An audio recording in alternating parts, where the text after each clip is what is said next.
It's Monday, July the 8th, and you're listening to the Three Nerds in a Basement podcast. I'm your host, Vince, along with Blaven, Anthony, and this is the Geek Chic Culture podcast where we talk about all the cool things in the world. If you want to get in touch with us, you can always write into us at tniab.letters@gmail.com and visit us on the internet over at facebook.com/3nerdsinabasement and twitter.com/tniab.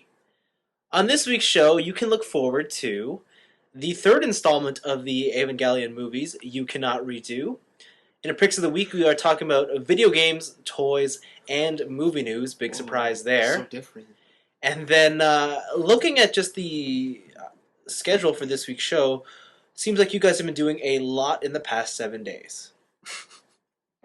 It seems like these past month we've all been doing a lot. Yeah, I'm looking at this, I'm like, wow, you guys are killing it. Yeah, you guys. Yeah, back in the day it was like, one or two things a week. Yeah. Now it's just like shit. You guys are doing a lot. Holy crap. overdrive. Yeah. Do you guys want to get started? Do you have anything else you want to say, or are you guys good to go? Now we're good.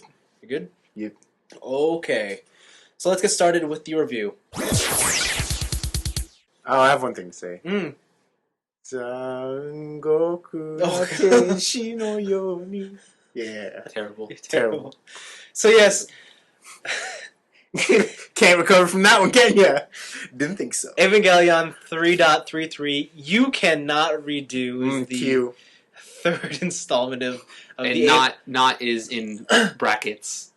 In Remember brackets, that? yeah. It's Yeah. you can bracket, not end bracket, redo. You know, those titles, like, when you say it and when you read it, you're like, oh, that's fucking cool. But when you take a second to think about it, you're like, that is fucking dumb. No, Yeah, that's why welcome to everything Japanese. That's why when you read it, you go, "Don't do it!" and just walk away. You're like, yes, coolest thing ever. Oh man, I was so sick, right? You think about it? Nope. No, don't think about it. Don't think about it. La Yeah. la la la la la. And I assume the title has to do with how Shinji cannot redo his past because it's already gone. Sure. Yeah. Yeah, that's Or right. he can. He made the same mistake as in the past. Oh, Get metaphysical you up in guys this. are so crazy. All right, Anthony, since you're so keen on talking, tell us on your thoughts of Eva 3.0. Yo, Evangelion's stupid! His favorite. Oh my god! Is it 3.0 or 3.33? In the movie, in theatrical release, it's 3.0, but the Blu-ray is 3.33. Yeah. It's so dumb. I hate Evangelion. It's your favorite. It's just, again, just like the show, this whole movie, it just felt like, yo, we're gonna say, like Blaven said, we're gonna say a bunch of words. You're not gonna get it. But no, I wouldn't say it's like the show. By the end of the show, you get everything. But somehow you're gonna feel bad about it. It's like, but you didn't explain this to me. Why don't you just know? Why don't you just understand these things? We're being confusing. Why don't you just understand? Like, Evangelion is just confusing for the sake of being confusing. And the only redeeming quality in these movies are sick robots. Uh-huh. Like, Asuka's an okay character. She's like the best character. She's aight. Like, Rei is dumb. Shinji's retarded. Fucking the girl with the shitty car is now not cool anymore because she's not. She's so cool now. Nah, man, she's not like a happy-go-lucky. She's all super serious and shitty. I hate her. I feel like what you want from this is a super robot show, and that's not what you're getting. But all their robots are super robots. Hey, why they're can't they classified just- as reals. No, they're real robots, dude. Get over it. He took 2 spears out and became an angel and caused the end of the world. He became an alien. He's not a robot anymore. Evangelion's dumb. You love it. I hate You it. actually love it. I saw a smile on your face. Yeah, you loved some parts of this movie. You cracked a few smiles. Like when, there are some sick parts. Like when Asuka's on top of in the beginning sequence, when the laser happens, Mhm. it's like, that's fucking sick. Mm. When the weird bone body becomes a giant Ray baby and then turns into a small fetus and then the robot eats it. I'm like, that was pretty sick. And then you became like this glowing white angel with 2 spears and 4 arms. And I'm like, that's pretty cool. But everything surrounding those like cool points is fucking dumb. And I don't know. I didn't even realize the movie was gonna end when it did. I was just like, oh, this is paced like there's still more after this. Oh yeah, in the next movie. Yeah. What the fuck? Yeah. Was there no after credits thing? Did we stop watching when there was just some stuff to go? Oh, I don't think there's an after credits thing, no. Okay, because I remember in the last movie there was. In Yeah, the but it wasn't. It theatricals- wasn't really anything though. Yeah. Okay. Yeah. Yeah, so like I don't know. The ending of this movie is like how what happens before a commercial break, not what happens at the end of an episode. Mm. Like that's what I feel like. It said to be continued, and it's like okay, they're gonna show us some Japanese commercials, and then it'll be back. It's like no, you paced it so weird. Just I don't know. The movie's cool aesthetically, but like story wise, it's fucking garbage. So basically, That's it. because it elicited so much emotion from you. This movie did its job. Art. It's supposed to elicit emotion from you. That's right? true. I've never seen you so reactive from a film. A film, not a video game, but a film. Yeah. Film. Yeah. I think this did well. Yeah. No, like if you want to do it on purely an artistic basis, yes, this movie did a great job of being fucking shitty. But like I don't want to watch it again. Real.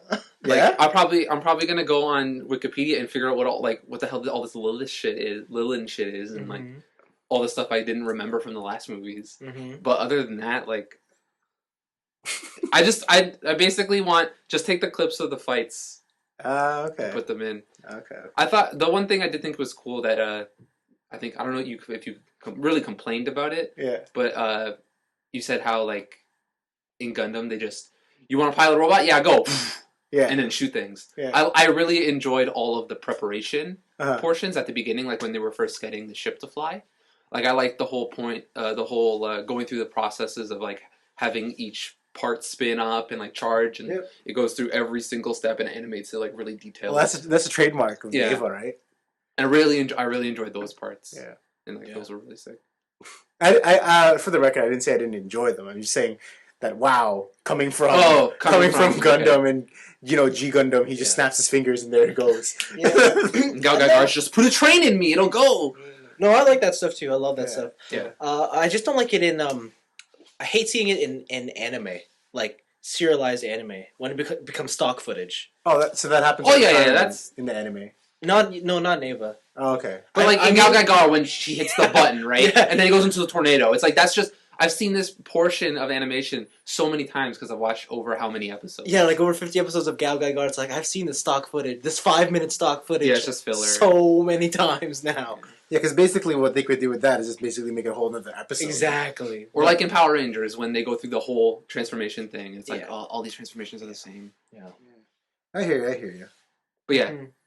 whatever. But you It's loved it. fucking Great. Whatever. Who cares? So No one cares. I reckon you're gonna just have this in the background playing whenever you have free time.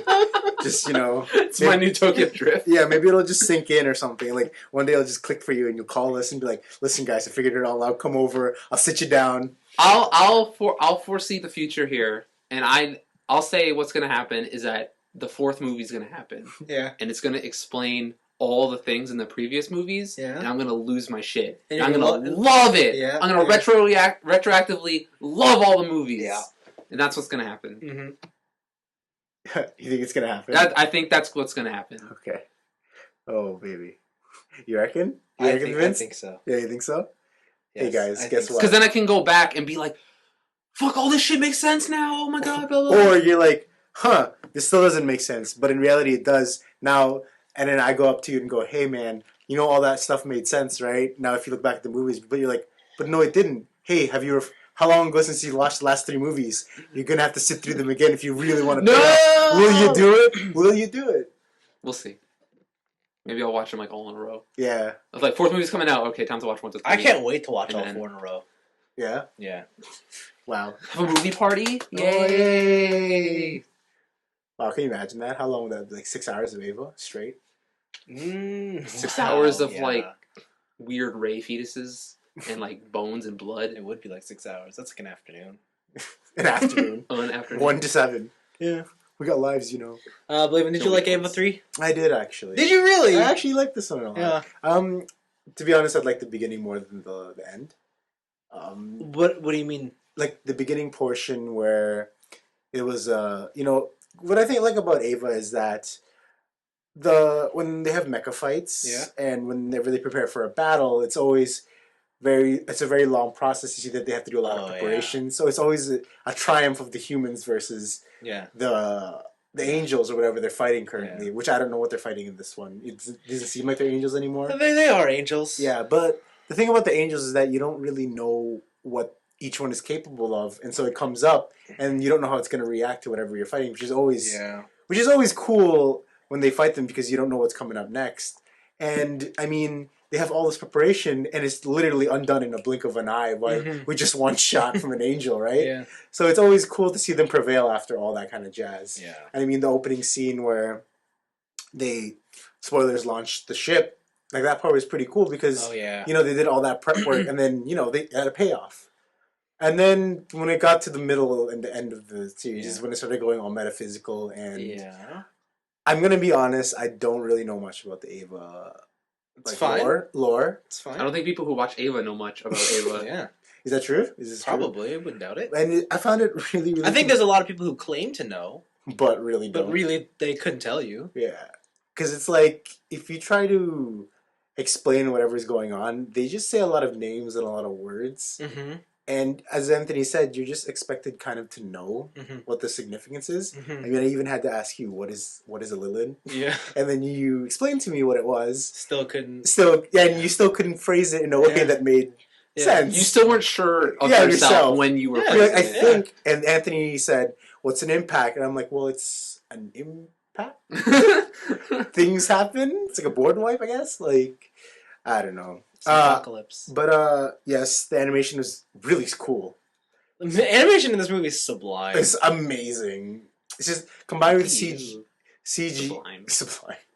With the CG and 2D and this. Oh, everybody's just whenever there's a fight, there's a lot going on, but you can still kind of keep track of what's going on. Oh, I never felt lost. I never felt lost. And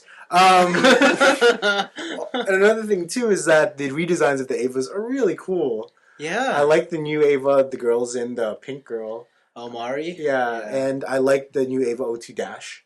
Actually. Yeah. I was surprised. I thought I wasn't going to like it. Yeah, her Gatling arm was pretty cool. Yeah. No, it did a lot of running. It stayed true to its name. Dash? Yeah. But I like the Pharaoh mold the best. That's why when you say you like the beginning half, I'm like, I don't know if I can ignore feral Asuka. Yeah, but I mean... She just eats an energy. Yeah. When she bit that energy ball, but I mean, it doesn't really... Because I think that was the best action sequence. Really? Yeah. I thought the beginning was great. It was great. The space part was pretty cool, and the stuff with the ship, because, I mean, they all had to everybody had to work together to get that thing going.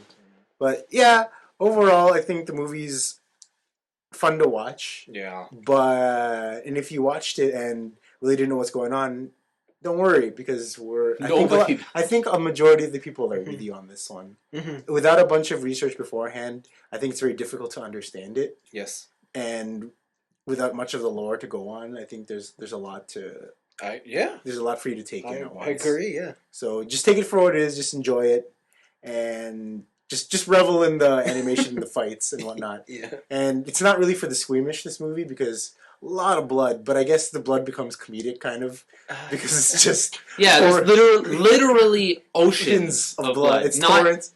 Yeah, literally. It's torrents and torrents of blood.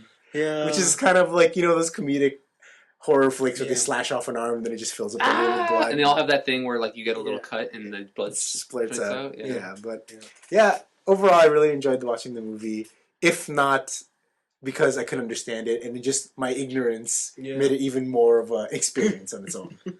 An experience is a good way to put it. Yeah, that's a good way to put it. It's an experience. Yeah. I still wish I could have seen it in theaters. Yeah, me too. You know what I mean? I'm so disappointed now. I want to make sure to watch the fourth one in theaters. That'd be so funny. Yeah. But for myself, I will say, first things first, this movie is way more style over substance. Totally. Way, way more style over substance.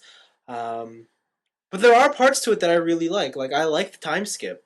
I like the... I like how there's a lot of redesign, how the world is different. Uh-huh. The characters are mostly the same. Yep.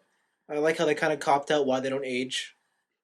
Yeah, 14 years is a long time. Yeah. Not even that, but the regular people as well. Yeah. No, I like it because they can explain why they have flying airships, why they don't have the umbilical cords and stuff, and like why they've advanced so much further. Uh, I think this movie more so than the previous two really presents itself as the one that's uh, it is solely here to set up for the final film. Wow. Like, I think that if I had to watch any one of these movies on its own, This would be it? this is the one that I don't know if I would watch. Really? Like if I didn't, like if I had to go to someone and I had to pick out of the current 3 Ava movies which one to watch without knowing anything else, I don't know if I could say it's this one because this one feels like it is here solely to set up for the finale. That's true. And even though it has the coolest animations and stuff, I still think the first one is really the best one so far. the first, the first one's cool. The first one's really good. The first one's really good. Yeah, the first one is good. Yeah. I like the first one. Because I think it's more grounded than any of them. Well, the thing is, the first one is actually, it is like spot on to the anime. Yeah. This one is, I don't even know where the movie's going anymore. I don't even know where this rebuild's going. So Is it Rebel? this rebuild is going. Maybe that's what the title meant. You cannot redo the anime. Oh. How meta would that be? Yo, send us your theories. We read them on air. Yeah. But no, I enjoyed what I saw. I'm not gonna try and say that I knew everything because I don't. Whatever my eyes absorbed, it looked pretty cool. Like, I can sort of piece it together. No, I couldn't. Wait a minute. No. Hey guys, Yowie. Oh, hell yeah.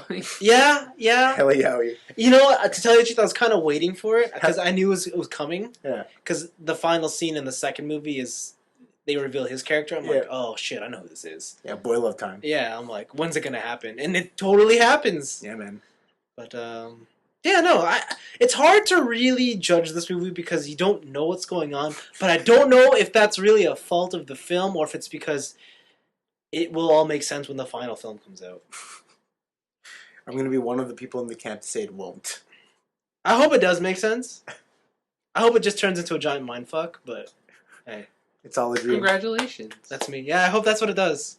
It's all preschool kids drawing. I hope the fans feel betrayed. I hope that's what happens here. No, it pans out and Shinji's in an insane asylum drawing all these panels of all the movies. Wow. Yeah. Interesting. Meta. I wouldn't know. And Leonardo DiCaprio comes out and says, we need to go deeper. We need to go deeper. Inception.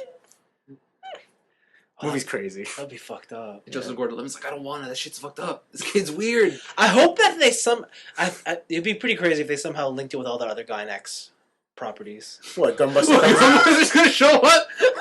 What, Gunbuster? What if, like, I don't know, you see you realize this isn't Earth, and then Gunbuster is just flying through space as she's trying to get home. Like, you just see a star? Yeah. Like, it's a background thing, and you see fucking Gunbuster? Or what if it's like, oh shit, no wonder Gurren Lagann is so desolate on the surface, because this shit happened. Because fourth impacts! And there's, like, a pair of sunglasses, like, the final angel, like, when he blows up, it's a pair of sunglasses that fall from the sky, and it embeds in the earth.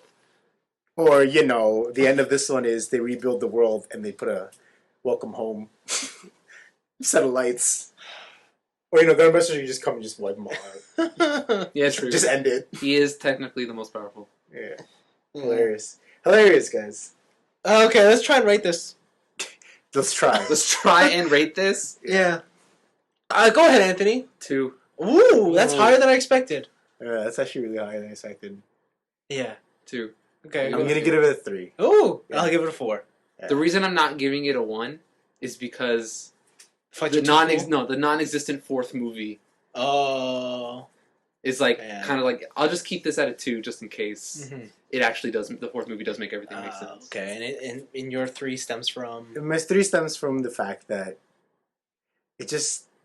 I don't know if I should dock it for 2 because I don't know what's actually going on. But I wish there was just a little more exposition. But I do really praise it for its action sequences and its delivery of style. But it's a 3, but enthusiastic. Yeah. Okay, yeah. My 4 comes from, even though there's parts of it that I just didn't understand, or things I couldn't put together. Yeah. At no point was I ever bored or not entertained. Okay, that's true. Okay.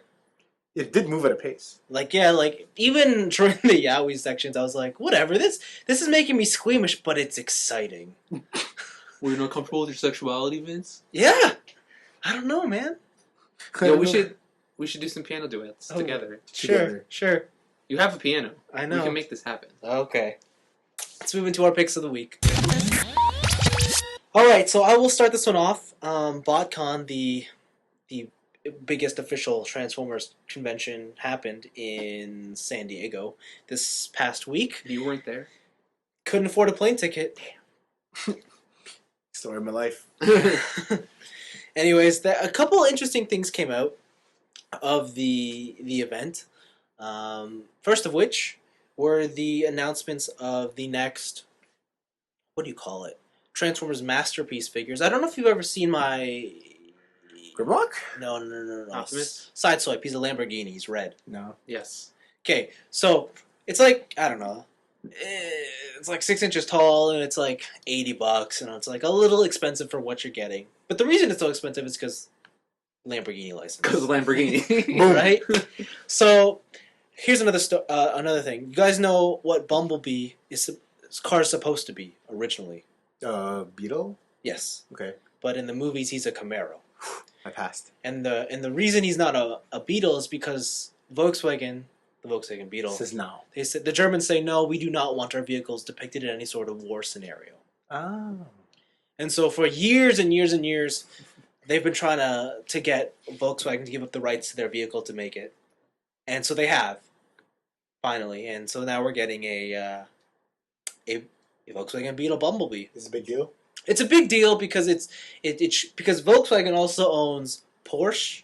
Uh-huh. They own Audi and Lamborghini. Yeah. And so if Volkswagen's finally going to give up rights to make cars, this means that like we'll finally be able to get real toys. Because my favorite Transformer is Jazz, the only black character in Transformers, and he's a Porsche. Right. Okay. Speaking of Porsche, is it Porsche or Porsche? Like, It doesn't matter.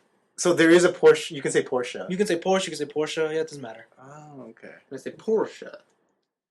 Yeah, it doesn't really No, matter. I'm just always curious. I didn't think that was a thing. Yeah, I say it with the E on the end. Porsche. No, just E, like Porsche, I say Porsche. because it's spelled CHE. Oh, where did they get the A from? I think it's the French. Oh, okay. Damn. But so Jazz is the only Porsche, In Transformers, yes. and now might be coming. He might be coming. That's cool. The other thing they announced is Wheeljack. I think Wheeljack's a fucking dick. Is he the ambulance? No, he's a scientist. He creates Grimlock. Is he the one with the weird antenna things on the side of his head? Yes. And he's a dick to you? Why? He's just a fucking loser. He's like, look at me, I'm a scientist. Oops, my bad. And then What's the my bad? I'm sorry, I created the Dinobots. And the Dinobots are fucking raging and eating the Autobots. My bad. And Optimus is like, well, we gotta fix your fucking mess again. I like this guy. Anyways, but he has one of the coolest car modes because this is a Lancia Stratos, famous rally car. Ooh. And they announced that they're making him, so that's cool. And then at BotCon, what they also announced was that, so we all know why toys are made. Or why cartoons are made to sell toys. Oh, right? I was going to say, like, what? Right. Cartoons are made to sell toys. Okay. What they're saying is that, no, we're going to do something different, something that hasn't really been done at full force. And what they're going to do is they're going to make an entire toy line to support a comic. Oh, wow. Wow. And it's only aimed at the collectors, but they're not doing like limited release. They're treating it as a full-blown toy line. So it's going to be Toys R Us? Yeah, like it'll be everywhere. But these are all comic-based characters. Huh. And it's super cool. I like this change of direction. They're doing it so much so that they're even going back and redoing characters that older fans might like. In particular, the ones that stood out to me, and this is basically a highlight of the show, they're giving us a new Rhinox. No. What? I don't know if you guys have ever had the original Rhinox toy. I think TJ did. But he was small, and he didn't really look like Rhinox. And if you guys remember Rhinox in the show, he had 2 chain guns. Yeah, for hands, 2, 3 barrel. So there's never been a For toy... hands? Or on his hands. Yeah. There's never been a toy of Rhinox with chain guns. Oh, interesting. So they showed it off and like, holy shit, it's show accurate and everything. Looks cool. But the one that everybody, including myself, is way more excited for Cheetor. is... No. It's a new Waspinator. Waspinator! And he looks badass. He looks perfect, and I can't wait for that Did to he come have a out. sticker gun? Yeah. Who is the That's- spider lady again? Black Ra- Arachnia. Black Arachnia and Rhinox were my favorite. Yeah. That's hilarious. Yeah, mine were always Wow. Dinobot and Wasp. Who's the lion Waspinator. There's no line in There's the no show. line. in Beast Wars? No. Yeah, he hung out with Cheetor. He was like white. Tigertron? Tigertron? He's a white tiger. Yeah. That's why Same he's called Tigertron. No, there's a lion. Lion's called Leo Convoy. And he's in the other. Cool. And he's in the Japanese one. Yeah, and he's fucking awesome. Yo, so the tiger guy's cool too. He's the white tiger. Yeah. And then later in the show, he fuses with the Air Razor. Becomes like a lion. Becomes jet. Tiger Hawk. Tigerhawk. Hilarious. Transformers is dumb. Or the best thing ever. True. Just like Eva. Yeah! Oh my god! Finally, you're seeing the light. Yo, MF. Yeah, but I think that's really it. I mean, the only other thing they announced was like, well, we're also going to bring, for our 30th anniversary, G1 Predaking to stores again. I thought you said that toy wasn't very good. It's not, you know, I hate G1 toys. They're basically building blocks that have heads and arms. Do you have it? No. Do you want it? I don't know. yeah. Like, it's like this. Like this Megazord here. It's like, I bought it, but I know that it's just blocks. Like, it's not gonna... It's gonna be like, oh my god, this thing is metal and chrome and it looks cool. It is a skyscraper and it doesn't do anything else. But it's Exactly. Predaking, guy. I know. Everybody love Predaking. Who doesn't like Predaking? I don't know. Oh, Yeah, so in original G1 Transformers, there's like a bunch of different combiners. Like it's like teams of 5 who combine to make one giant robot. I only ever know about Bruticus and him. Devastator? And Devastator. And, like, who did the Autobots have? They had the Superion, the Jets. Oh. They also had Computron. Computrons? From the Technobots. I don't know any of these things. Technobots! They weren't very popular, were they? Okay, the Autobot combiners are nowhere near as cool as the Decepticons. That's what I thought. They're called the Technobots. Of course they're not as cool. Because you okay, here's the funny story with the Technobots. They actually couldn't combine. And there's one thing in season 3 of Transformers where Grimlock got smart. Oh, yeah. Like he became a genius, so Because of the Mind Swap thing? yeah, but in order for Computron to exist, Grimlock gave up his intelligence to the Technobots so they can combine, and then Grimlock became dumb again. So they were too dumb to combine. Yeah, so Grimlock gave up his knowledge. Yo, these guys. But no, anyways, back to Predaking. All the Decepticon combiners were super powerful, but the Yeah. problem was they were all fucking stupid when they combined. Ah. Because the thing was like they had ego battles, they couldn't control themselves. Some of them went insane. Some of them were just dumb. The reason Predaking was considered the strongest was because he was they made up the original Predacon, so they were all beast mode like predators, and it was their unifying will to hunt that made them so powerful. That's insane. So basically, the fact that they have so much instinct is what made them. That's why they're the only combiners who were unified, and that's why the Autobots could never beat them. Wow, Yeah, but anyways, Predaking, whatever. that's hilarious. Yeah, and then the other thing was Masterpiece Soundwave is coming to Canadian shores at the end of this month, so I'm gonna have to camp outside my Toys R Us for like the next 3 weeks to get one. Straight up, eh? Straight up. Yeah, it's gonna be like $125. I'm like, I'm gonna need one of those. So I'm gonna need that guy. yeah, I can't wait to get a transforming boombox with cassette tapes. You want a bag, girl? You think I want a bag? I always feel like a fool. And they're like, "Do you need a gift receipt?" I'm like, "No, it's for me." Stop it! Do you want a warranty for that? I'm like, I'm not gonna break this. God, I'm not even gonna touch it. Girl, who do you think I am? I'm a professional toy collector. You think I'm gonna open this box? Fuck. Just walk away. Just walk away, just shaking your head. Can I get some professionalism in here? Please. God damn. This customer service. You just call it the manager. My name was Jerry. Jerry, fire this girl. She doesn't know who I am.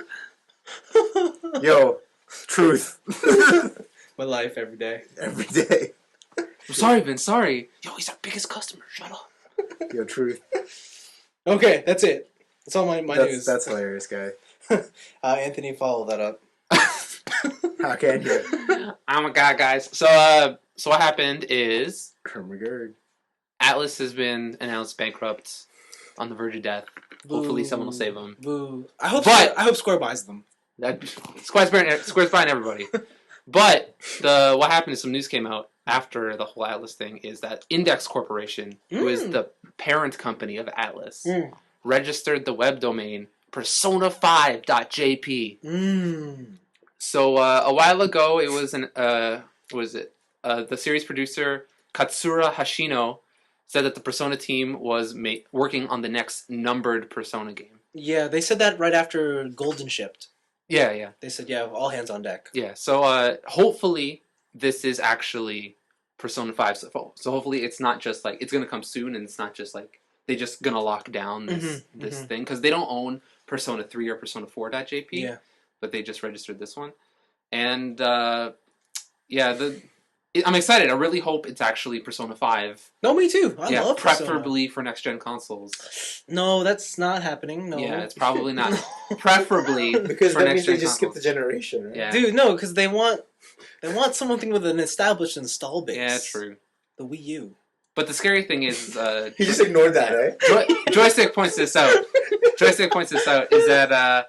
the Persona 2 remake was announced as a numbered Persona game. So hopefully it's not like a bait and switch type thing. Yeah, but both Persona 2 games already came out.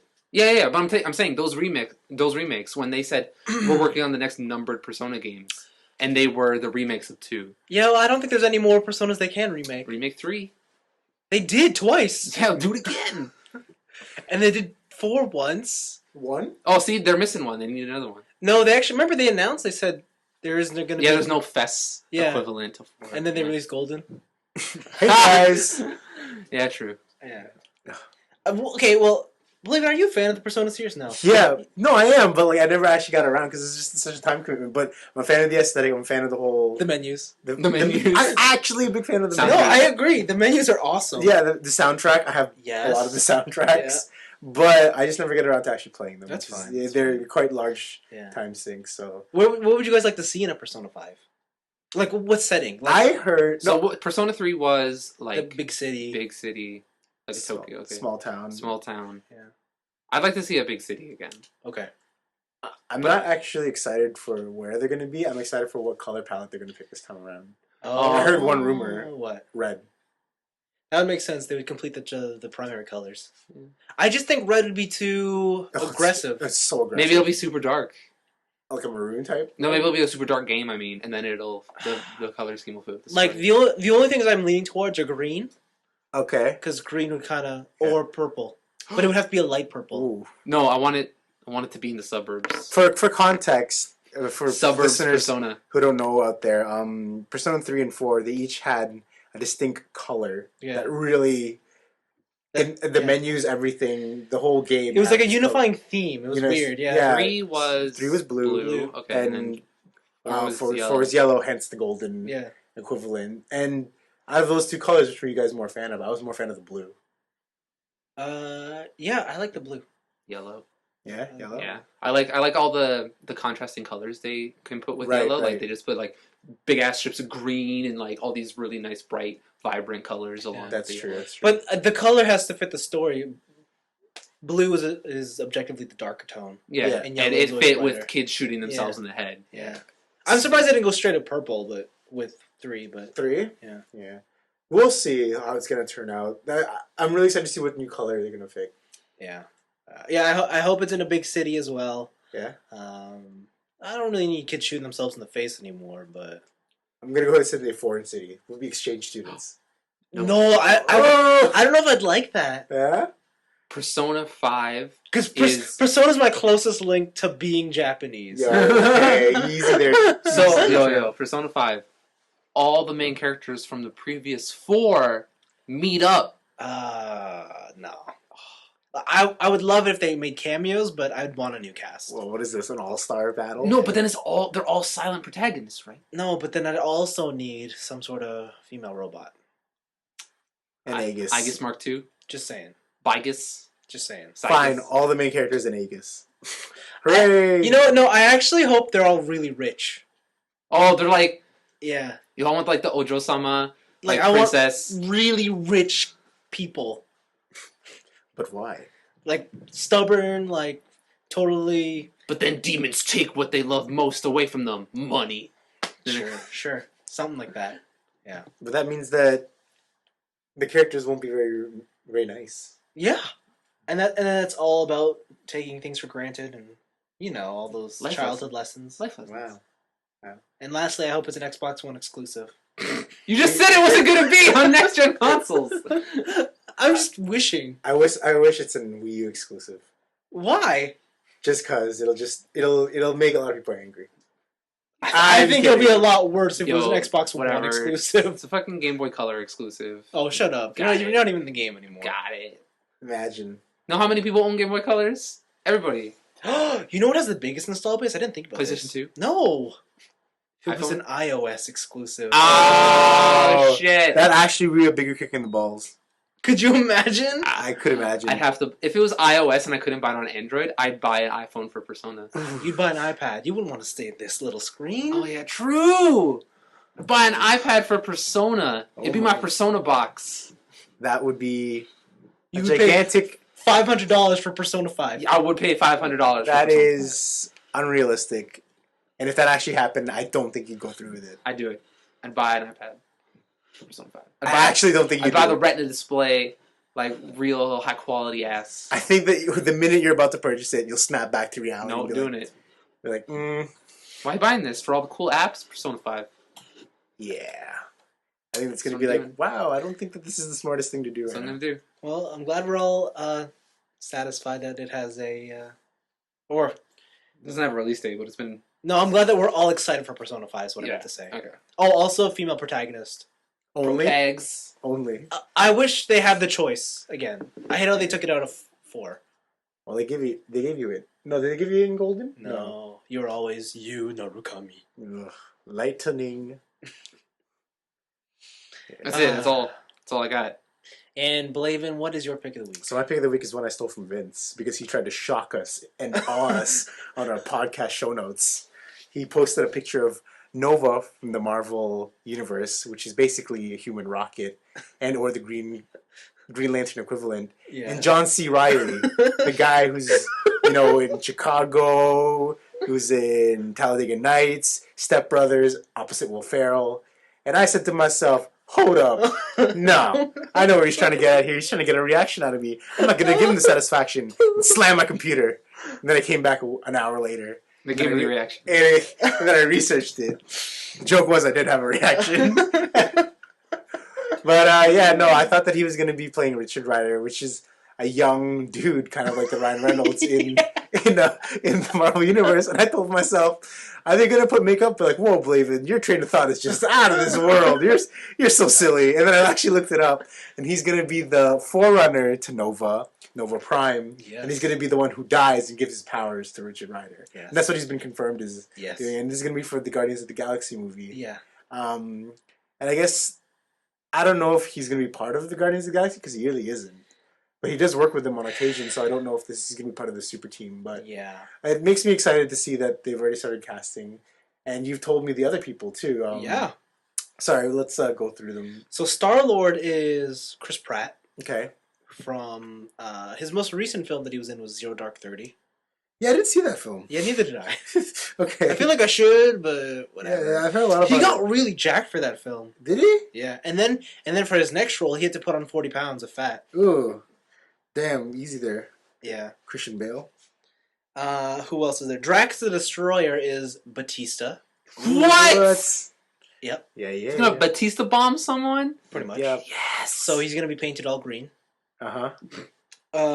Lieutenant Uhura from Star Trek is Gamora, Oh, there you go.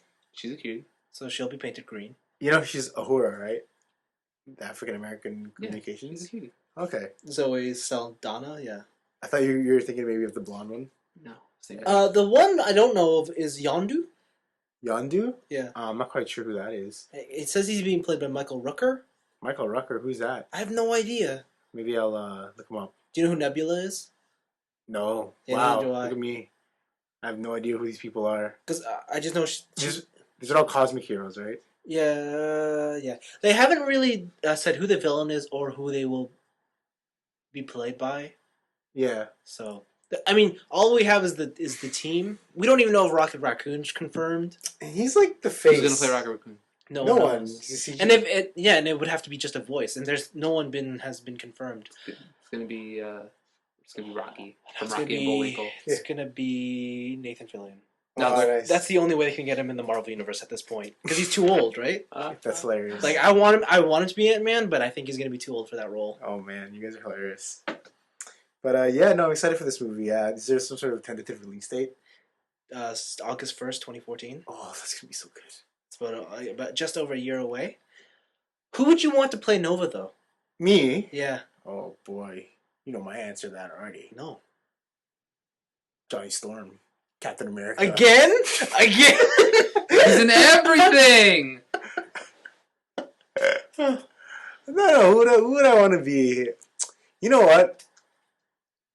I can't actually think of one off the top of my head. That's a really tough question, right? I hope it's Ryan Reynolds again. Well, he's in DC, so Yeah. he'd be back. He could just ship on over to the Marvel universe. I hope it's either the Ryans at this point. Ryan Reynolds, Ryan Gosling. Gosling is Nova, huh? Yeah. Kind of weird, hey? That'd be fucked up, right? It's so weird. Yeah, man. No, I'm not quite sure, actually. I was thinking about... who's that young guy? Chris Pine. Oh, yeah, you're probably right. Yeah, no, yeah. I was thinking maybe he would... Yeah, he would probably make a better Nova than either of the Ryans. Yeah, he seems like he has the witty attitude he could be. And Yeah. He's pretty physically... Yeah. Like, okay, he's getting there, yeah. Yeah, I guess, yeah. Ah, Benedict Cumberbatch it is. It's gonna be Zach Braff. Yeah. Zach. Yeah, Zach Braff. Zach Oh, Braff baby. as Nova. If we're gonna go down that route, then I want Freddie Prinze. Oh, man! True. Good for you. True. Freddie Prinze Jr. True. There Yeah. you go. Not another teen movie. What happened to him? I know, right? Oh, that's funny. That's funny. He went in not another team movie, and then his career plummeted. Didn't he marry Shannon Elizabeth? No, he married Sarah Michelle Gellar. Oh. Buffy. Who married Shannon Elizabeth? Who the hell's Shannon Elizabeth? Oh, Shannon yeah. How could you not remember? She was like the hottest thing back in American Pie. Yeah. I digress. That's... Yeah, she's the brunette. I was thinking someone else. That's Yeah. why. She was Yeah. Natanya? Not... Yeah. I don't I hate know. American Pie movies. She died with Tara Reid. Oh, she did. Yeah, I don't know. They're gone. Yeah. They're That's gone. me. They're That's gone me. from this world. I will deny their existence. Okay. All right, let's move into the next part of the show.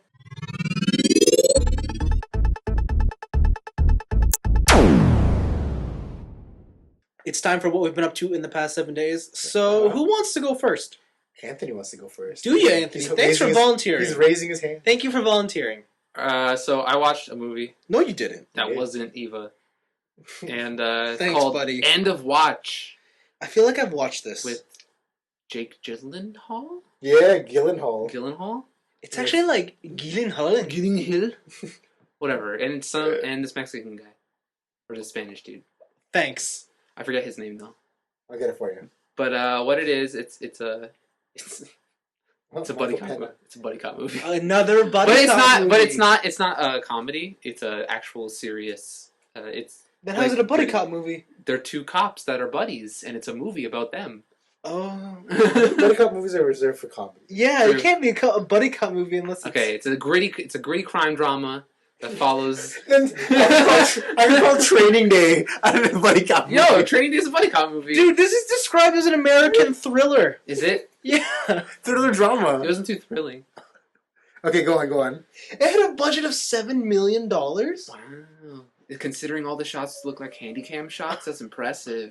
Yo, welcome to Miami Okay, Vice. sorry, continue. Yo, so what happened was Jake Gyllenhaal and the Spanish guy, they're cops. They go out in South Central LA, Los Angeles, Mm-hmm. where all the old rappers used to hang out, and they do patrols. And so what happens is that Jake Gyllenhaal's character likes to film their routes, so a lot of the filming is done as if Jake had a handy cam in his hand and he's around filming the crime scene and then filming himself.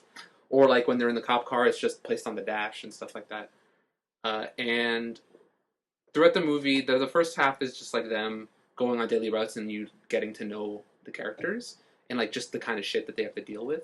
Okay. And what happens is that they just so happen to take a string of cases that are all involved with these Mexican drug lords, Okay. and then they become targeted by the Mexican drug lords, and so it's them trying to do the right thing of taking crime off the streets of Los Angeles, but then also it's showing the perils of what some police officers have to go through on a daily basis that are in the more dangerous areas. I see. And it was a really interesting movie when I watched it. The ending was totally messed up.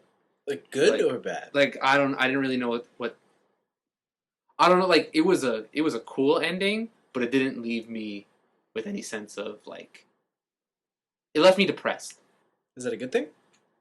If that's what they were trying to go for, yes. Sounds like Ava. Yeah. Fuck. All right. Yeah. So there's like giant robots in this movie, and then Jake Gyllenhaal he starts the fourth impact. Yeah. Yeah, it's pretty cool.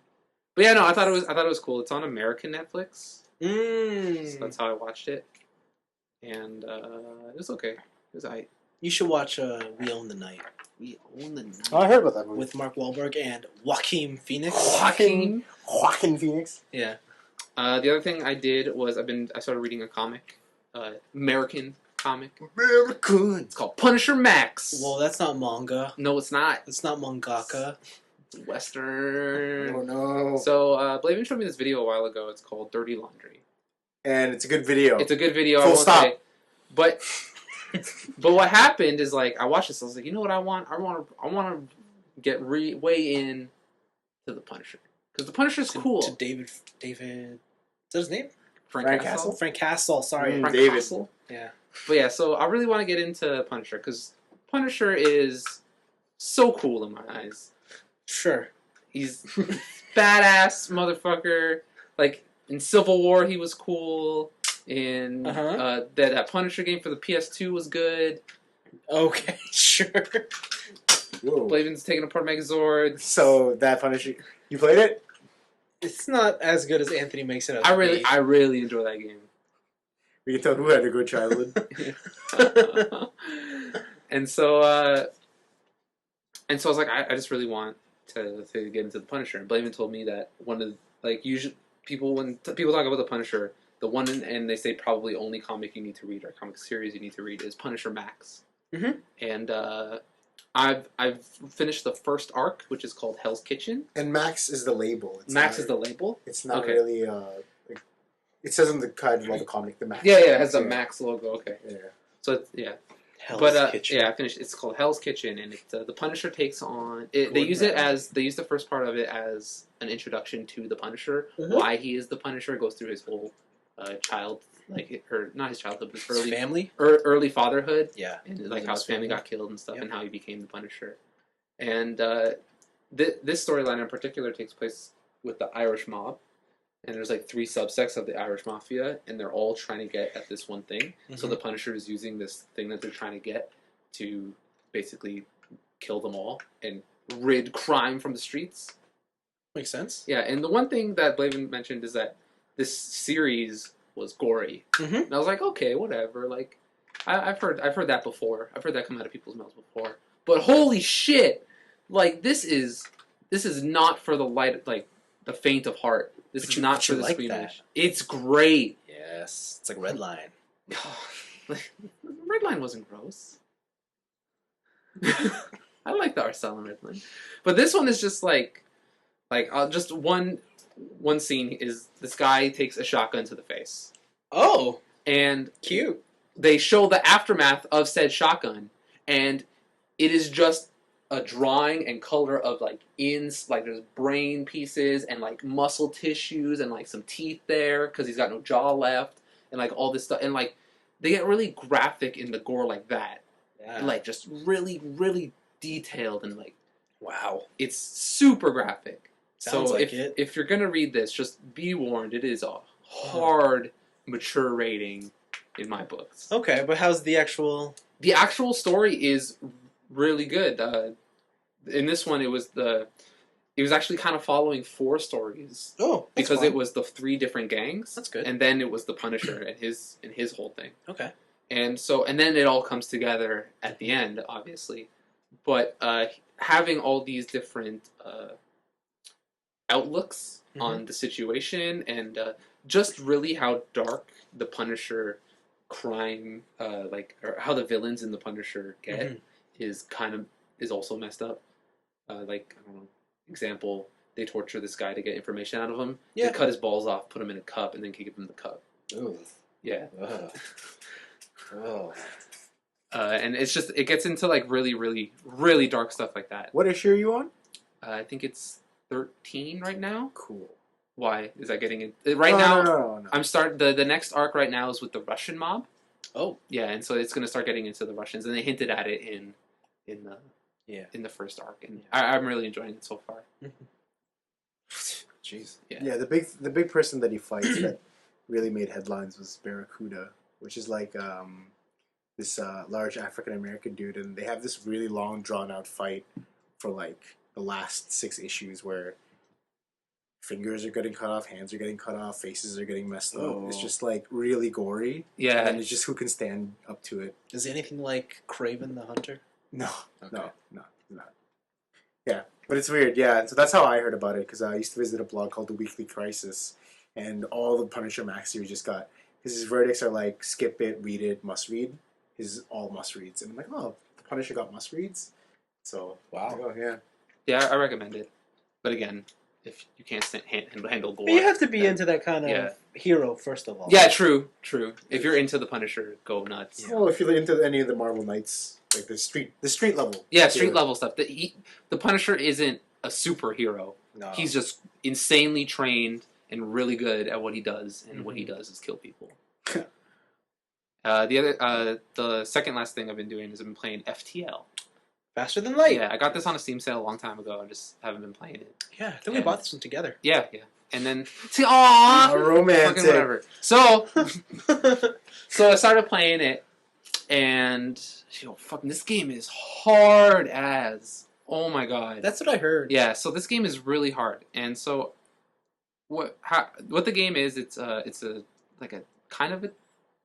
strategy RPG roguelike type thing. It's basically a space. roguelike. Yeah. Only it's not like you're trying to venture anywhere. You're just trying to survive. You're trying to manage yourself. Yeah. So what happens is that you are a ship holding sensitive data, and for some reason, I think it's the Federation wants your ass. So you have to travel through the galaxy and get to the end, which is the end point where you're trying to deliver said information. Yeah.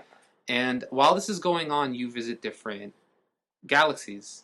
So you start off in the first galaxy, and as you travel to different sectors and different stars, Yes. there's a warning sign. It's like a wave, and that's the who's ever trying to chase you coming closer and closer. And every time you go to one more, they get closer and closer, and you have to escape. Yeah. And then you make it to other stars and other galaxies, and they have all this stuff. But the main thing is the ship battles. So in the game, it's a lot of resource management while you're fighting.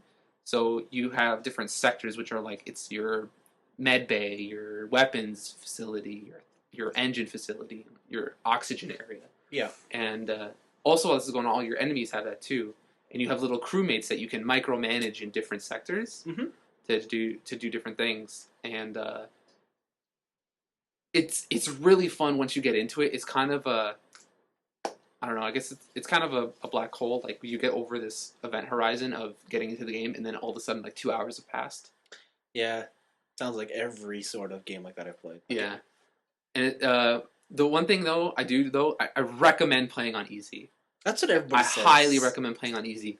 I've been playing on easy this whole time. I haven't got to the end. Yeah. Like, I always make it to, like, the fourth last or third last nebula or, like, galaxy, and then I get blown up.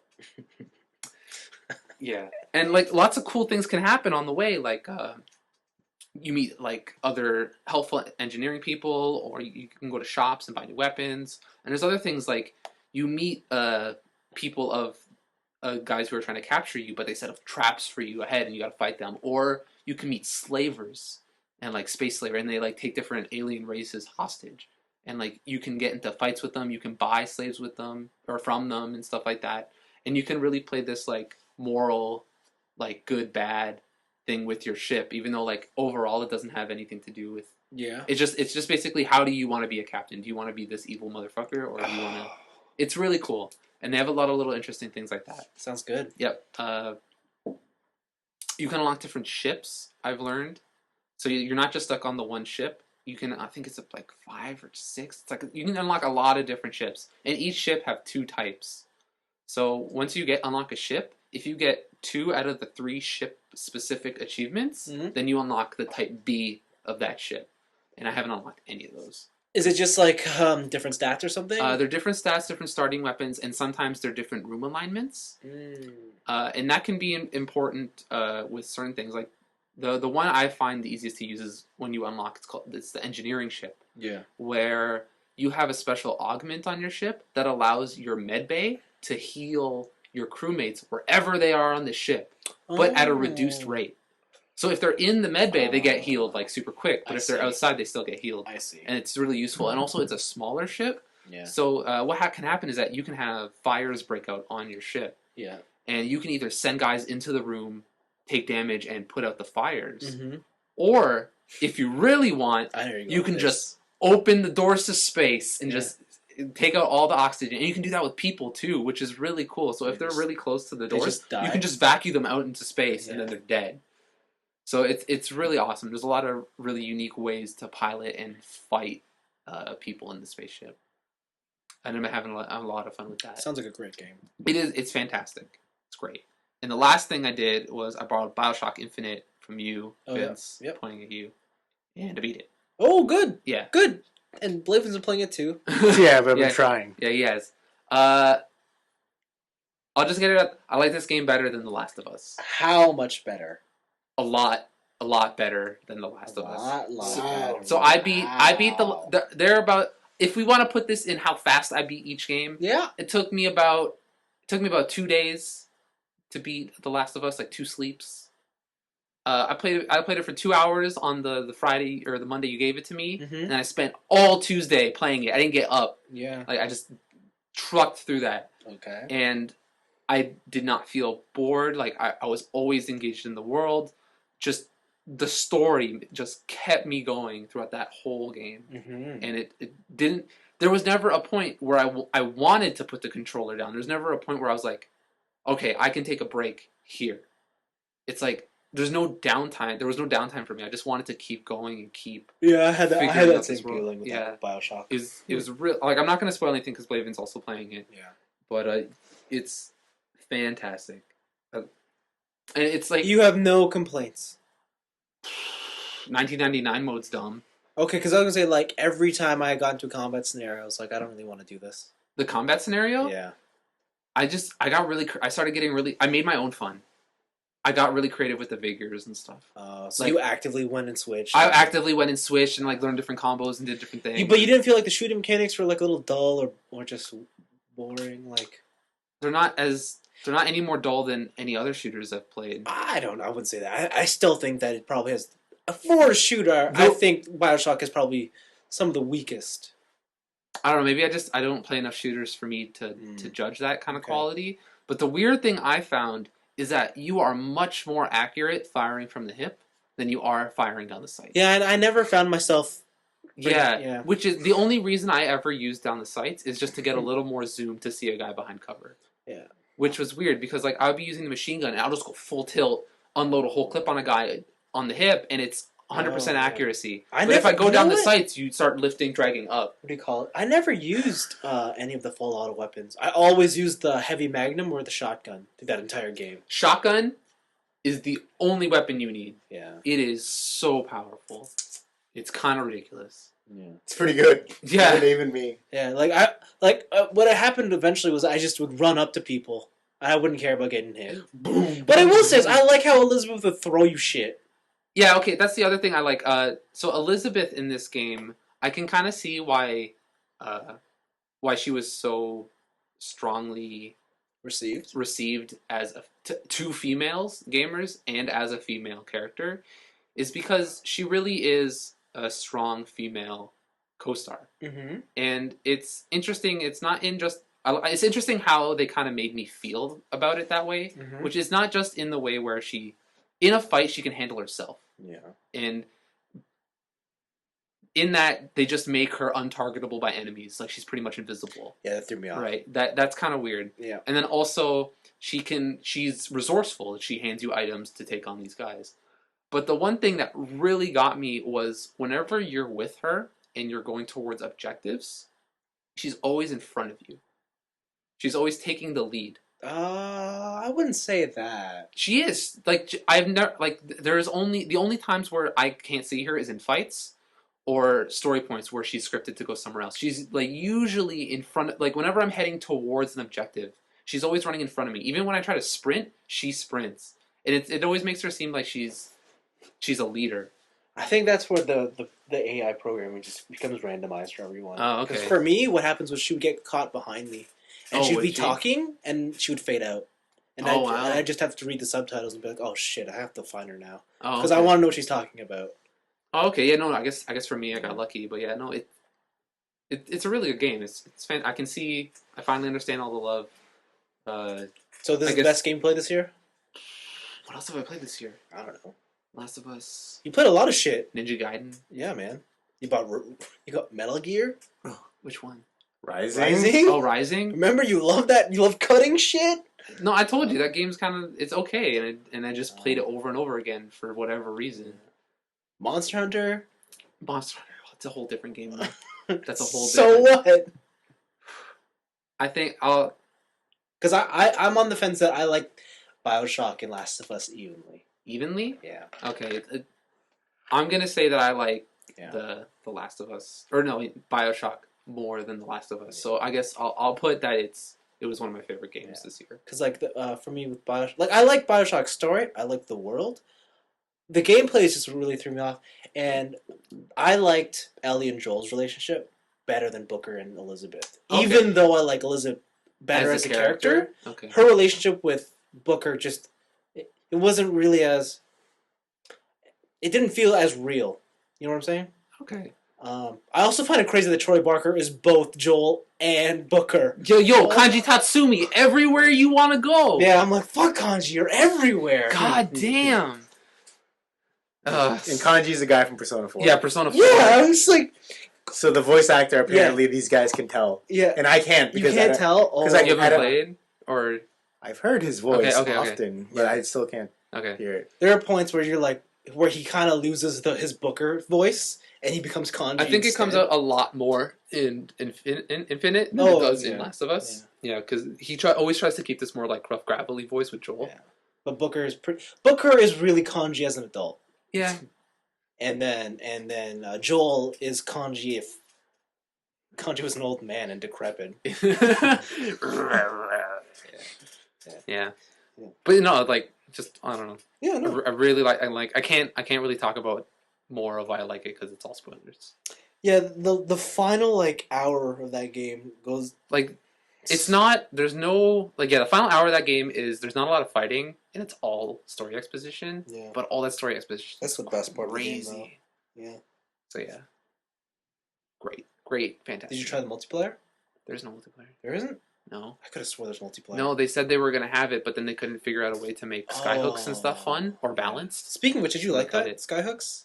Skyhooks were cool, but they felt like it felt like an idea they had at the beginning of the development cycle, but then could never figure out a way To make it integral Yeah. to That's what I felt about it. to When the game I at was all. reading reviews and saying like Skyhook combat is amazing, I'm like, what's Skyhook combat? It's like, it's press X do things like it's nothing special. Yeah, okay. Yeah. I just wanted to see if I was alone on that one. It was a really interesting way to traverse the world, and it was a really great way for them to show off their level design. Yes. Yeah. Okay. So that was it. Yeah, Like we gotta finish this game. Yeah, we'll see. what was spoiler cast or something? Like you should just put it on easy and go. Yeah. That's the thing, though. I'm not like you guys. I sit there and then I get bored and that's stop. No, that's fine. Yeah, so That's how I was with the last of Us. I was surprised. Yeah, so it's not like I can just sit. Contrary to Anthony, like, yeah, there's a story, but it's like I'm one of those people who likes to enjoy them in little chunks instead of No. all the way through. No, I see where you're coming So- from. That's why I beat The Last of Us. It took me forever to beat that game. Yeah, so don't expect me to finish it anytime soon. I'm gonna say it right now. Yeah. Yeah, my bad. But yeah, it's not in my pace that I go. Yeah. So, yeah, I've been also playing this game, and lately, yeah, I've been enjoying it a lot. But again, like, I go through each plot point by itself, kind of like after one major thing, I just sort of stop Yeah. because it's just like I like to experience it little by little and whatnot. It feels like I actually like the world of Bioshock 1 better than this one. Oh, you like Rapture? Yeah. You know what? You're not alone on that opinion. That's the majority. Everybody likes Rapture. Is that true? Yeah. I think so. Yeah. I'm not really too big of a fan of this. Columbia. That's not the word I'm looking for. This Civil War type American type theme. I like which I now know the name of, the Art Deco, the 1950s type stuff, like all that kind of stuff. Like that stuff really got me. And seeing Rapture for the first time, seeing all that kind of stuff, there's a lot of flavor there. I guess maybe the aesthetic of Bioshock Infinite just doesn't appeal to me. No, I get it. Rapture is Atlantis. Yeah. It's cool. Yeah. Like the idea of it is cool. Yeah. And like especially every time, I mean, there's something different between looking out in the tubes in Rapture and seeing like an underwater city versus seeing empty sky. It's fine. Yeah. But what I will say though is that I really am enjoying this game. I'm actually pretty excited to see where it goes. The vigors I like.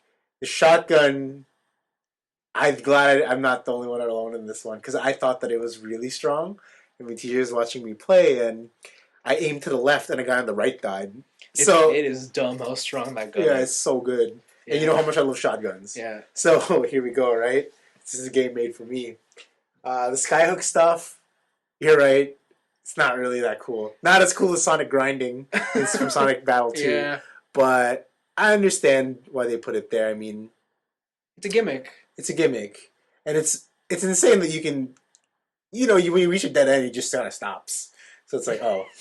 Oh, I've never reached a dead end. I always make sure to jump off. Yeah, because that'd be the smooth thing to do, right? But I'm just like, oh, we're going to let this go. Stop, full stop. I'm like, okay.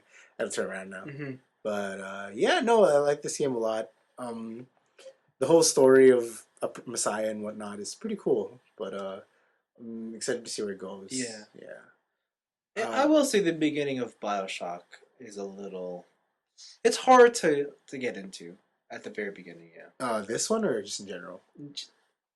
Both of them, I think. Because you don't really know the world. You don't really know the characters. The thing is that when I first jumped into Bioshock 1, the whole Big Daddy thing and everything, all that stuff, that really got me. Oh, so that's the thing about Infinite. I don't feel like they don't have like a Big Daddy. There isn't. It's supposed to be the Tin Man soldiers, but they don't really give that same vibe. Yeah. Yeah. When you see that, it's like, oh, I want to learn more about this whole. Yeah. If there was something I liked about the original Bioshock that I loved, it was the Big Daddy little sister combination. Yeah. Yeah. But you don't have that here.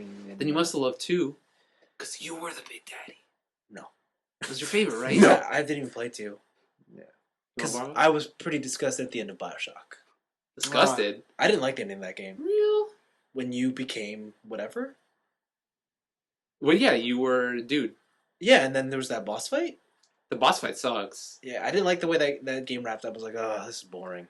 Oh man, I thought the ending story-wise was great. I thought the ending gameplay-wise was garbage. Yeah, gameplay-wise, I was like, oh man, this sucks. Okay. Like I'm a big hulking tank. This is boring. And then when you learn that Bioshock 2 is all that, I'm like, well, why am I gonna play this?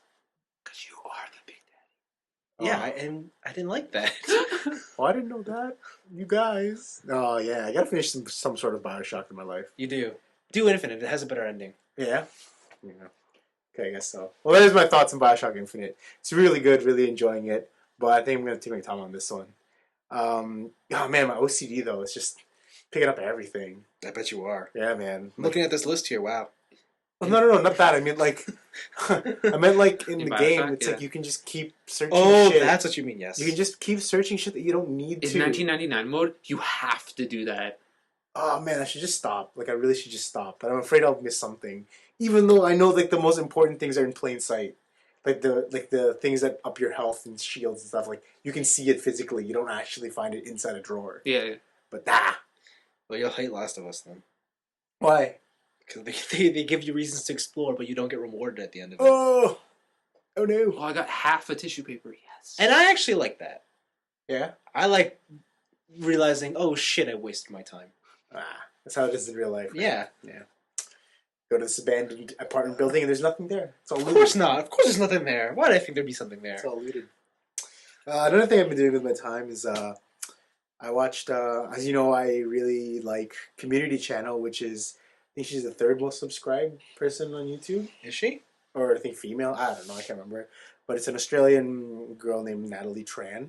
Oh yeah. And I didn't know that she teamed up in 2010 with Lonely Planet. Mm. The guys who, or the company that writes the Lonely Planet guides for different countries.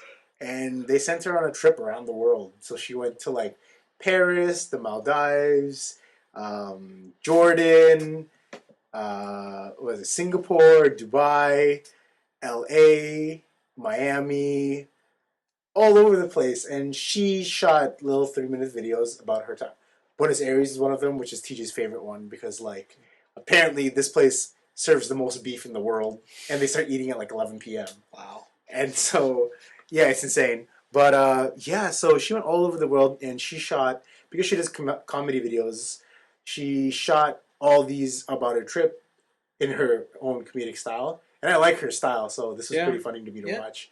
It was a nice little change. I watched it all on the Lonely Planet YouTube channel, and I think she also has links on it on her site. But yeah, definitely recommend that. How long was that? How long was what? How many episodes? Yeah, this whole thing. If I were to combine them all, it'd be like 20 minutes or 25 minutes because they're 3-minute clips, right? Okay. And there's a few countries that she went to. Okay. Which is kind of crazy. Okay, because you made it sound like it was like an hours upon hours of investment. No. It's like 3-minute videos each. Okay. Yeah, okay. so it's not that long. So she's third most? Who's she behind then? Oh, I don't know. I don't know if she's third most, whatever, but I can't remember. I know she has some sort of stat that really puts her up there. Yeah. Or maybe it's third most Australian. I don't know. I can't remember. And she's behind like the Marbles and who's the makeup chick? The Marbles. Oh, no. Michelle Fan. There we go, That's Michelle Fan. That must be it. Yeah. Why do I know that? Yeah, Anthony. Why do you know that? Why do I know that? Another thing that I wanted to talk about was it says here Pluto closing thoughts. Yeah. I forgot to read the last volume. I'm on the last volume. Forgot to read it. My bad. And I'm actually not going to talk about that this week. That's fine. Another thing that we watched, I watched a lot of Vine videos.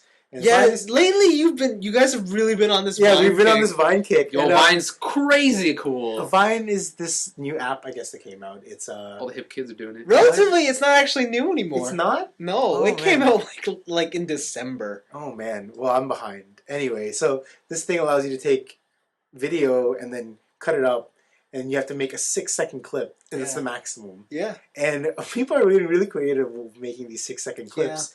And if you look up the best Vine compilation on YouTube, it's like 16 minutes long. Anthony showed it to me. 16 minutes of Vine, 6-second. No, you gotta watch these. They're hilarious. They're all hilarious. They're like all I so just good. don't like people get so creative with the 6-second thing. And Anthony has this awesome quote. Go for it.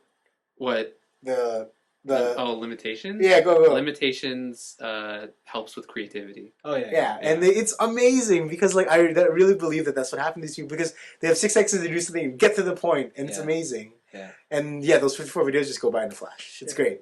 And I'm thinking about 54 videos. I'm thinking about making one, but we still haven't gotten any good ideas yet. We need some artistic direction from our man Vince. Oh For shots and whatnot. Yo, you could be Vine director numero uno. Yeah, No, see that's the problem. I'm a terrible at creating things.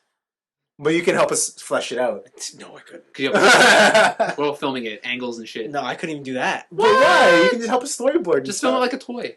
It's not. It's different. Yeah. I have no creative ability. That's why when it comes to games like Little Big Planet and stuff, where like you have tools to create stuff, I'm the consumer. I do not create. Okay. So you're just gonna watch our videos and critique it, even though you weren't gonna. Yeah, you buy that game, leave it on your shelf for 3 months, and then go to it and be like, "What have people created?" Exactly. That's the type of person I am. You're hilarious. So yeah, those are taking up a bit of my time. Another thing too is I watched a movie with my friend TJ, and we watched this movie called Upside Down. Upside Oh, you guys watch that? Yeah. Fuck. So this movie is a really cool concept. I saw it when I was at Future Shop. Saw it on the TV screen. I thought it looked really cool. They were just previewing it. So what it is that there's two. You walked into Future Shop and you looked at the TV and you're like, I want to buy that movie. Yeah, man. Yes! We were hanging out, and it was like, "Whoa." So basically, what this movie is about is that there's two worlds that are next to each other.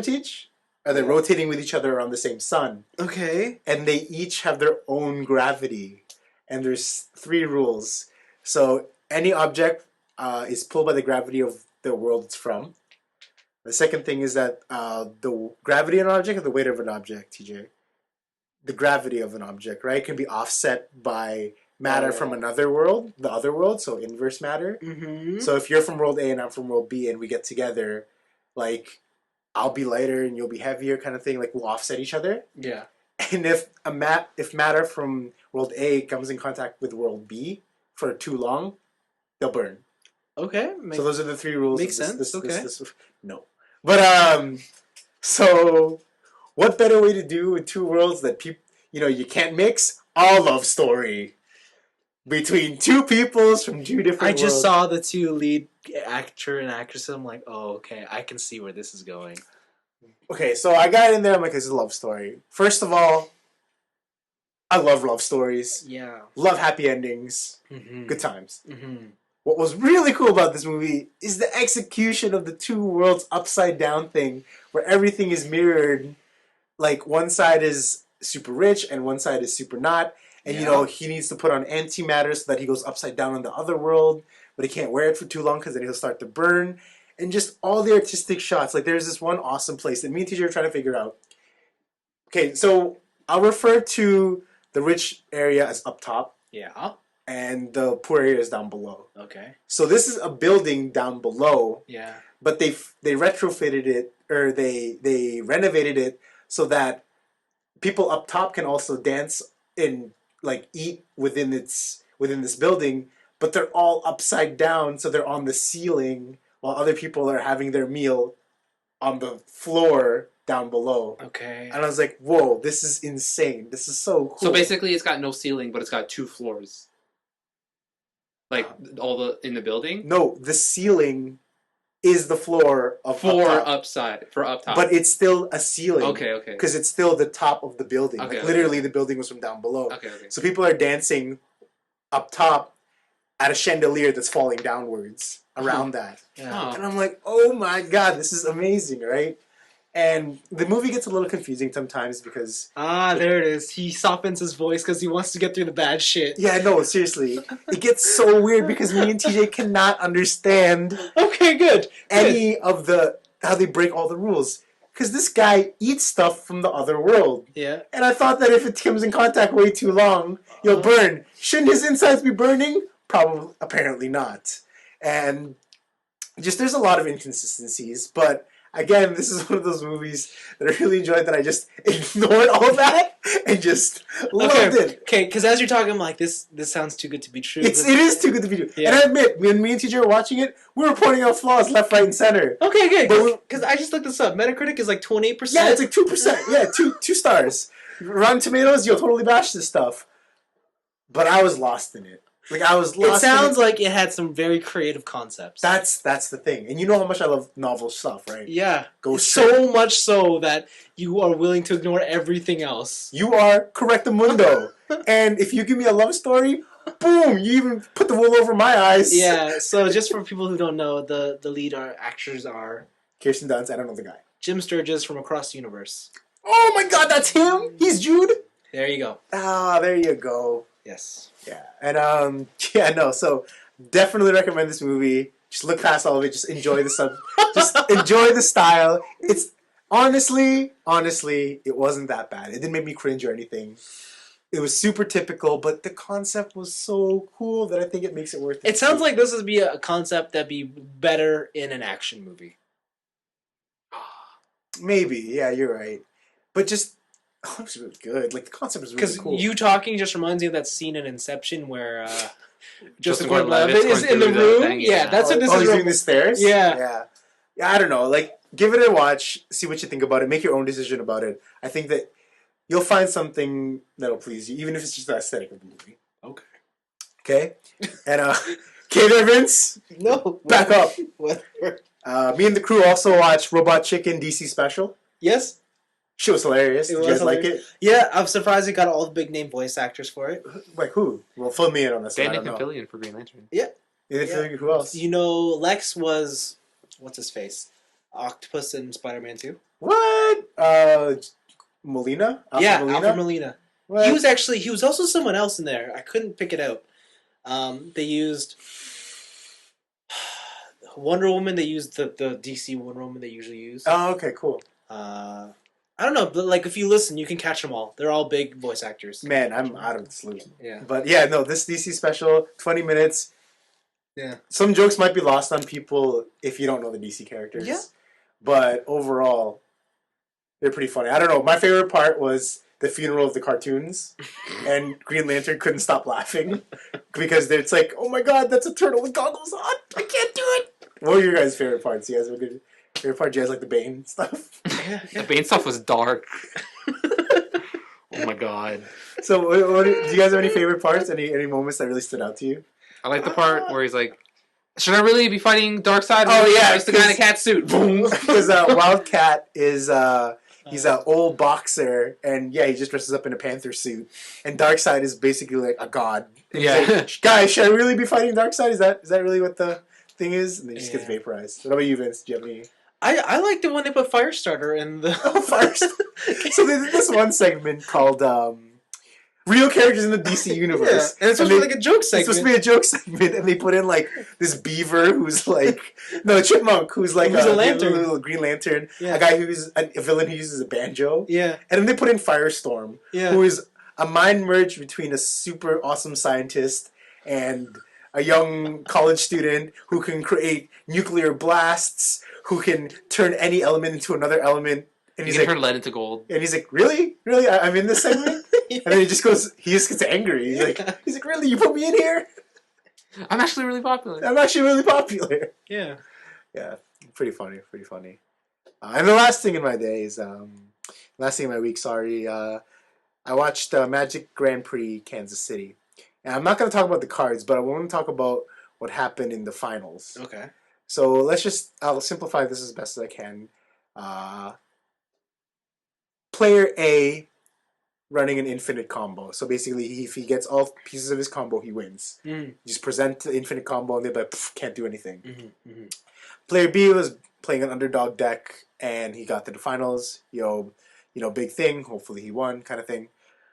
Player A had the infinite combo. It was there on board. Mm-hmm. Player B, in the finals, extends his hand and shakes it, Mm-hmm. and loses. Mm. Only to realize in his hand he had two cards that could have stifled and completely stopped the infinite combo. Twice. Oh man. And he didn't see it until after he did the handshake. Oh. So his prize pool was actually like $1,300, and the top was $2,500, I think. Wow. So he lost out on a potential $1,200 yeah. because I think it was a high pressure situation. He didn't really he didn't see his cards. He didn't think straight, and he just insta scooped, which I thought was really like, oh, that's a little bit of a feel for him, and I think it's just human mistake. Man, that's what separates the men from the boys. Yeah, and to be honest, player A, who had the infinite combo, knew that player B had seen at the beginning of the match that he had the stuff to stifle him. Yeah. He forgot about it too. He just was gonna go for it. So both of them were just not remembering. So it was just a win based on luck. Yeah, basically. Wow. Yeah. So yeah, that's what happened, and that was a pretty big upset. So yeah, they did a little. They turned on the audio after, like listening to what they were saying at the table. The guy's like, "Oh man, that's a $1,200 mistake." No. They were laughing about it after. Yeah. But yeah, no, that's what happened. And that's been my week. Pretty busy, I guess. Yeah, wow. Holy. Cool. Okay, well for mine, I put my Dust 514 knowledge to the test. You got failed. spanked. I'm okay. Oh, yes, spanked. I'm okay. You know how I said when you go in, like people are like Super good. yeah, and they have advantages to you? So I wouldn't say it's like a flat out advantage. It's like if I were related to Magic, it's like fighting someone who always has one extra land and one extra card in his hand. That's pretty massive, dude. Well, it's not impossible though. Like the odds aren't. Okay. God, turn ahead. Yeah. Damn. So that is the type of disadvantage you can expect. Okay. What I didn't realize is the advantage you have in vehicles. Because like what I can do is I can summon a Jeep Okay. with a turret, and that's Okay. like whatever. All right. I didn't realize dudes can summon like tanks, upgraded tanks, like tanks you can't blow up with anti-armor, and it's like, what are we gonna do with that? And then what I realized was that other people just skip tanks altogether. They're like, fuck it, summon the dropship. And so they can just summon giant spaceships that they load people into and then just fire at you. And then they just drop all their snipers at a tall building. So this game sounds like it's hilarious. Yeah, and then they just leave a spawn point there. Oh, so you can spawn back on the Yeah, building? and the only way to get rid of a spawn point is for the opposing team to destroy it. But if I can't get to the top of that building, they just have infinite snipers just scouting the fucking Battlefield? Yeah. That's sick! Yeah. I want to play this game And now. it's like, That's stupid. what? I didn't know this. What is going on? That wasn't part of your studies? No, I was like, I didn't realize people abused it like that. Well, hey, here you go, right? Yeah. Well, that's kind of unfair. That doesn't It- seem like it's very Whatever. fun. It's fun. Yeah, I will say the shooting mechanics aren't the greatest. Like I'm gonna play this game like a couple times every month until it gets to the point where I can finally say to someone, "Play Dust 514." At this moment, there's really no reason to play it. Okay. What is cool though is there is a tab called Mercenary, and these battles only show up when someone in Eve initiates it. Oh, cool. So like when two clans in Eve Online come together and they want to fight over like a planet. Yeah. What usually happens is they say go, and then they let their stats and their fake military duke it out. Yeah. Right? But if you have a clan associated with your ship, or like whatever, Yeah. you can call for a match to happen, and then you call your Dust 514 clan in, and your fight determines whether they get the planet or not. Wow. So I'm not part of any corporation or clan yet. I'm just a mercenary. I'm just Okay. going in fighting for randoms. But it's pretty cool. I mean, I don't see the effects of that because I don't play Eve. But it's whatever. But that's Eve. That's cool. The other game I played was Gran Turismo GT Academy, powered by Gran Turismo 6. So new. So it's the GT Academy qualifiers for this year. And it uses the Gran Turismo 6 engine. Feels slightly different from 5, but honestly, it's virtually the same thing. It's cars. Yeah. What's cool is they picked a track that I really enjoy, Silverstone, the home of the Ooh. British Grand Prix. And when I saw that, I was like, you know what? I think I might be able to compete this year. And then I realized, oh, wait, this is the track that every British racing fan knows, like the back of their hand. Nah. And when I got in, I'm like, shit, these guys are quick. Having said that, I've been able to chop off like 4 seconds off of the goal time. Congratulations. But then my suspicions were confirmed. The British dudes are fucking quick. Quicker than you? Yeah, they still got 3 seconds over me, and I'm like, I can probably pull out like another second, but I just don't know where the hell they're finding the time anymore. But this is still the Assist. closest I've been. Assists, that's where they're finding the No, because you can look at how they completed everything. Okay. And they don't have assists. They don't have assists. Like I think I'm somewhere in like the top 400, but still like I'm looking around me and I'm like, what I've realized is I'm the only one using a controller. Everybody else has 900-degree sequential steering wheel. I'm like, well, I guess that's a positive if I'm this high up still, but whatever. How to get a racing wheel. No, fuck it. Can't invest. Can't invest. Really? Out of all the things I thought you'd invest by this time. It's also Megatron's. Yeah, I don't know. I can't do it. And then I played what did I play? Final Fantasy: The Four Heroes of Light. Didn't play a lot of it, just a little bit. Okay. What I've learned is that I now know why Final Fantasy V didn't take off with fans. Why? Because the job system isn't that great. Or it's not that it's not great. It's just it's a lot of planning and it's a lot of work to read. Huh? It's Bart's, right? Yeah, like it's just a lot of like, oh, you really have to plan out what you want to do with these skills, what to keep, then who to promote to where next, It's and not that fun. yeah, I didn't like the job system, and that's what that relies on. Only they use crowns, so like you wear different hats to change your job, Oh. and then you can take your crowns and put jewels on it to upgrade. Socketed jewel crowns? Yeah, so there's like 10 What? sockets. You put jewels in to upgrade that job class, and then you can give that class to some other party Can I have member. a thief Whatever. that knows Ultima? But man, this game is old school. Like it is old. Like you know when you go into a battle, you can't target your opponent. What? So say there's like 4 people in the field. Yeah. If you choose melee, it starts with the guy all the way on the left. What? And they always do that. If you go for magic, it starts with the guy all the way on the right. And it's like it's Is it old school enough to where if you put up a bunch of sequential attacks and then the enemy dies, the one that you're targeting, do they try to attack the non-existing enemy? And then it goes miss. Yeah. Yes. Oh, that's Final Fantasy 1 shit. Yeah, no, this is a throwback to 8-bit and 16-bit games. That hurts. Yeah. That hurts. That's stupid. Yeah. So it's like, at its heart, it is old school, but there are some like modern game design things thrown in, but it is tough. Like, it does rely more on strategy than sheer grinding. That said, you might still have to grind a lot. Sheer grinding helps. Yeah. Because what I've heard is that like later on in the second half of the game, it turns into Final Fantasy VIII, where they level with you. Mm-hmm. So it really is just strategy. I do like the art style. It looks like a pop-up storybook. It's pretty neat. It's cute. But I don't know if I'm going to continue this. I don't know if it's for me. I might just wait till the next installment on the 3DS before fully committing to one of these. Is there another one? It's Bravely Default Flying Oh. Oh, yeah. That's stupid fucking name. Why? Why don't you like that name? So dumb. It's awesome. Bravely Default. Flying Fairy. Flying Fairy. You guys are so awesome. Why? Just these babies. Fucking Japan. Yeah. I love how we always blame it on the country. Fucking Japan. The... It's Japan's fault. Yeah, so that was that. And then the last thing I did, the majority of my week I've been watching Battlestar Galactica. Yeah, what the shit? What the shit? Yeah, I'm halfway through season 2 of 4. Disappointing. What I will say is that so Battlestar starts out with like this mini series. It's like almost 4 hours long. Is this the one with the gates? And they have like circle gates that they can jump You're thinking in? Stargate? Stargate. SG-1? That's what I'm thinking of. Or Stargate Atlantis? Or... Same thing. I can't remember. It's Not really the same thing, but... Same thing. So I'll give you the premise of Battlestar Galactica. There's people. Awesome. Silence. And we needed some servants, so we created some robots.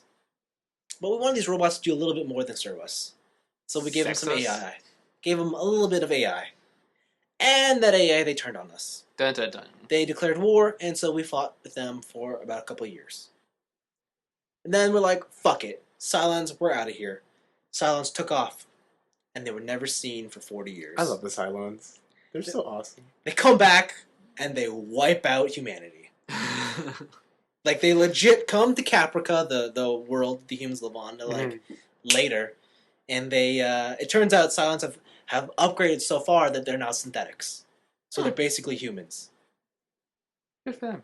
Wow. Yeah, and so they slowly have infiltrated themselves into all human ranks. So they're kind of everywhere, throughout military, politics, whatever. And then they destroy all of humanity. And so all that's left of humans are about 50,000 people in a colonial fleet of ships. And it is led by the Battlestar Galactica, Oh, baby. which is a ship designed to fight Cylons, and that they are not very technologically advanced. As in, there's no network computers, and it's all done manually. Because they try to... Because the Cylons would just hack it with AI. Right. So, first thing first, that's a brilliant way to just keep things like... you Cool. don't, Prehistoric. yeah, like you don't have to be futuristic at all, and this will always, no matter when you watch the show, you won't feel the effects of like, oh wow, that's what we thought the future was gonna look like. Okay. So that's what's great about that. Anyways, the first miniseries and the first like 4 episodes are terrible. They are just, it's not that they're bad, they're just so boring. They're like, It sounds like it's bad. like man. I didn't realize, I guess it just went over my head that this is a sci-fi channel show. Sci-fi? Well, back then it was sci-fi, Okay. but yeah. But, so when you go in, it's like sci-fi jargon that you don't, that unless you really know, you just don't know. Okay. And it's like, they ask you to care about all these characters that you just have no idea who they are. I don't know, like, if I told you, oh guys, what's a CIC? Oh, of course. no idea. The, Combat Information Center. Ooh. Wow. Okay, what if I told you, who's the XO? No idea. He's the executive officer on the ship. Okay. Executive doesn't start with an X. That's because that's for the CO. Who's the CO? Commanding officer? There you go. He's the lead. Oh, Oh, right? And it's like... And then they have their own shit, like CAG. It's like, what's CAG? And that they're like flight military group. And it's like... whatever. Wait, why is there an A for military? Oh well, it's there. Well, CAG is actually the rank of like Captain Air something. Marshall. I can't remember. Anyways, so the first like 4 episodes are kind of like whatever, but after that, it turns into this really interesting social dynamic of there's 50,000 people in this fleet of ships. Okay, there's maybe like 100 ships led by the Battlestar, and questions arise like, well, there's only 50,000 of us left. Do we really need a government anymore? Like, is democracy really a thing? Should we instate martial law? What if people don't agree anymore? And that's what it turns They want to into. defect. Yeah, and like, wait, who are the? What if there's still Cylons in this colony? It's like, and of course there are. Of course. Of course there are, and the Cylons are great. And for some reason, all the hottest girls are Cylons. Obviously. Yeah, and there's a lot of like religious and science overtones. You know that whole like battle for science versus religion? Uh-huh. So this show is all about that. And one of my favorite characters is like the smartest scientist whose pure motivation in life is to follow religion. What? Yeah, so Nice. he's kind of awesome in that sense. I will say the Battlestar Galactica itself, of all the sci-fi ships out there, is the most boring. Okay, thank Like it is I like thought you were gonna say it was the coolest. no, it is like visually it looks like 5,000 feet of ship. Okay. Well, there's Nice. a ship. There you go. Oh, cool. And then inside, it's like, well, there's just no personality here. There's just nothing about it that's interesting. And you can tell this is like a sci-fi level budget. Like it's not like a big network show. It's like you can kind of see them pulling the strings behind the curtains or something. It's like, yeah. This story reminds me of the Tally Oh from yeah. Mass Effect. Yeah. It's like her ship is like, or her fleet is pretty much the Battlestar Galactica. So where do you think Mass And they Effect got get- that inspiration and from? They got it from themselves because they were the first. And Yes. Battlestar Galactica copied Mass Effect. Yes. For context, Battlestar Galactica is 2004, so this is almost 10 years ago. Wow. Totally copied. Yeah. But then season 2 kicks off, and that's where I start to really like the Wait, show. so season 1's only 4 episodes? No, season 1's like 13 episodes. Okay. But like it gets more interesting, and then season 2 becomes really cool because it gets the core cast is split across the universe, Okay. Oh, wow. and for various reasons they're split across the universe. They pulled the One Piece. Yeah, Cylons come into play. Religion and destiny and prophecies are for real, and then they reveal. The big cool thing is in Caprica there was originally 13 groups, and they were the founders of their religion of Caprica. 13, just like the number of But Evas. one of the 13 groups did not agree, and they left. Just like an Eva. And can you guess where they left for and founded? Earth. Exactly. Oh, I'm so Oh. smart. So the whole story is this remaining race looking for the mythical planet of Earth.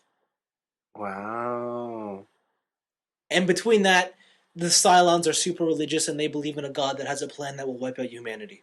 But the robots. Exactly. Why do robots believe in religion? No one knows. Oh, wow. And it's so intriguing and I'm so hooked. Is this like one of those Doctor Who things where it's been going on for like 1,000 years? No. Is it over? Yeah. It only had 4 seasons.